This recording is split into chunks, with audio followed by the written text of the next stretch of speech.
Kira was thrilled with his accomplishment. He hadn't thought he could regrow the octopus-torn limits. Doing so sparked an idea.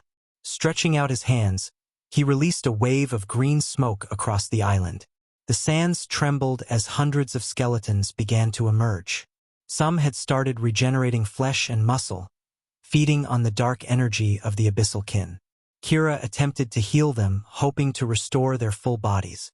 But instead of recovering, the skeletons let out agonized screams, writhing as if his healing powers were tormenting them.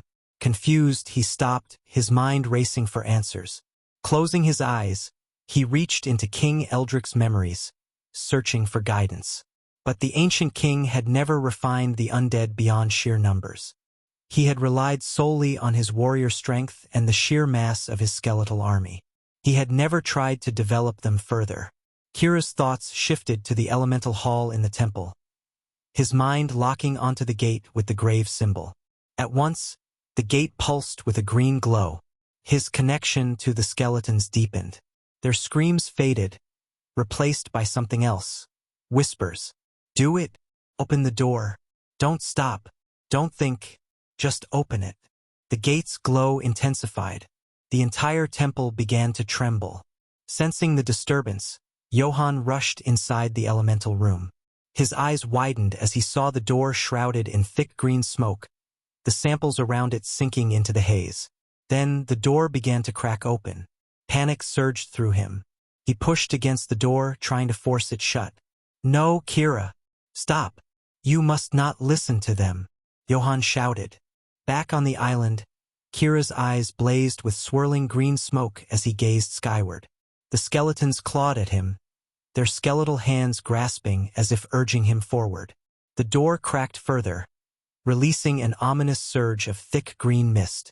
The temple quaked violently, its very foundations trembling. Then, from Kira's body, a brilliant green light shot infinitely, an unending pillar piercing the sky. Meanwhile, in a distant land, the Necromancy King stirred. A strange sensation crept over him, an unfamiliar pull in the dark currents of magic. He lifted his gaze to the sky, eyes narrowing as he traced the source of the disturbance. Then he saw it, a brilliant green beam piercing the sky from beyond the sea. A slow, wicked smile spread across his face, fingers tightening around the shaft of his massive, twisted scythe. He turned toward the distant light. Back on the island, a thick green smoke unfurled, swallowing the land like a creeping plague. Trees withered, their life drained in mere moments. The earth blackened, the vibrant island decaying into a lifeless graveyard. At the temple, Johann gritted his teeth, straining to keep the door shut. But the force behind it was relentless. His feet slid against the stone floor as he pushed with all his might. Desperation surged through him. Eldric, I need you now, he bellowed. Kira, lost within the abyss of dark power, heard nothing but the chorus of whispering skeletons. Their voices coiled around his mind, drowning him in a sea of eerie commands. Then, a powerful voice shattered the whispers like glass. Wake up, boy. In an instant, the whispers ceased. Silence fell over him like a heavy curtain. Kira blinked and found himself standing before King Eldric. The ancient warrior's gaze was sharp, scrutinizing him with clear disappointment. Is this the confident warrior who fought me so fiercely? How could you surrender to the shadows so easily? I expected more from you. Confusion flashed across Kira's face. What happened? What did I do? No. Did I open the door? Eldric's expression darkened. No. Thanks to your father, you didn't. But you need to be careful. There's a reason I never went further with that power. That door must never be opened, especially by someone who doesn't understand the consequences. Reality snapped back in an instant. Kira's eyes flew open. The temple trembled one last time. Then the door slammed shut with an echoing boom. The green smoke dissipated. The skeletons crumbled into dust. The island fell silent once more. Kira stood, panting, his chest rising and falling as he struggled to process what had just happened. His gaze swept over the island, now a wasteland of decay and ruin. The weight of his actions settled in his mind. I can't risk opening another door. Not until I understand this power. Determined, he lifted his head toward the sky, searching for his next destination. But then, something moved in the distance. A shadow loomed, growing larger by the second. Kira's breath caught in his throat. Then he saw it. A massive undead dragon tore through the sky, its skeletal wings slicing through the wind, tattered flesh hanging from its decayed frame. And atop its back, gripping a twisted black scythe, was him, the Necromancy King. He was approaching fast. Kira's mind raced. Why is he here? Why now? Is he coming for me? But wasn't I the one searching for him? Should I run? Can I even face him? Doubt clawed at his mind, but there was no time to think. A chilling wave of energy washed over the island. The air grew dense, thick with death itself. Kira shivered as an unnatural cold settled deep into his bones. With a deafening gust of wind, the dragon descended, its massive form crushing the ground beneath it. The Necromancy King dismounted in one fluid motion, landing gracefully despite the monstrous presence he carried. His dark robe billowed around him as he stepped forward, his piercing gaze locking onto Kira.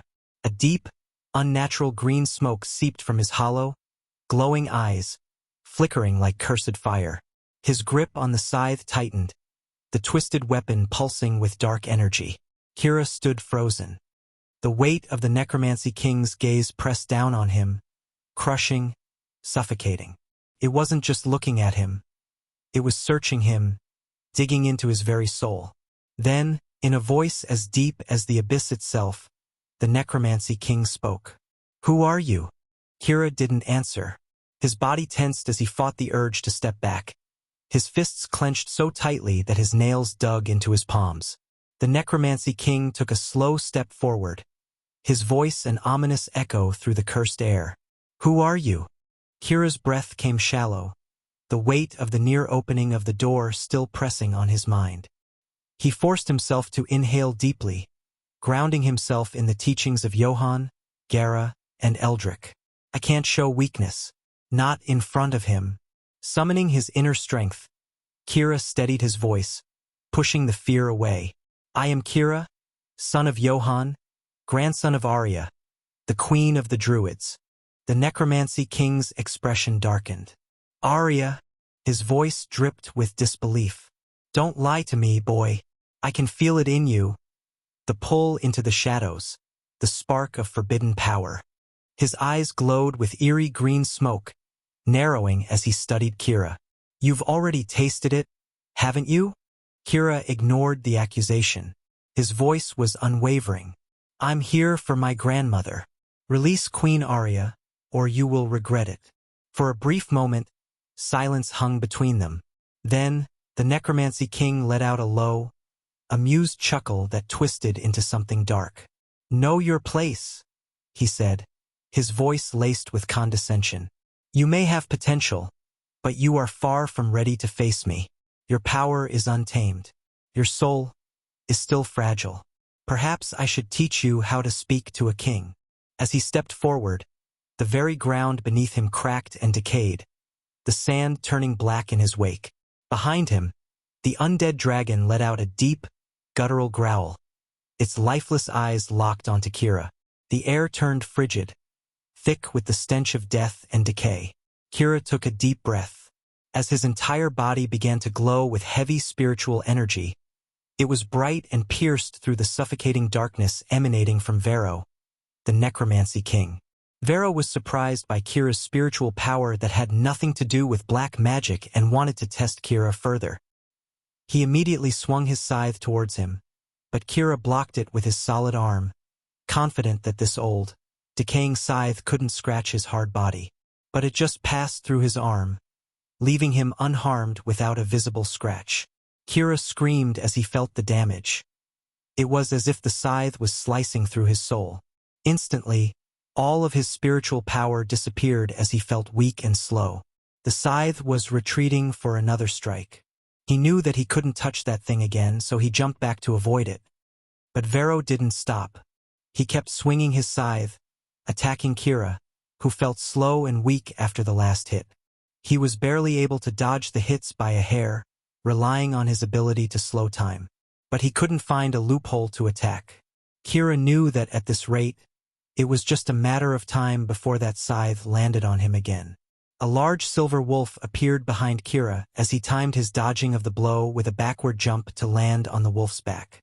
Immediately, the wolf's eyes glowed blue as his fur and size grew larger, with blue flames emitting from them.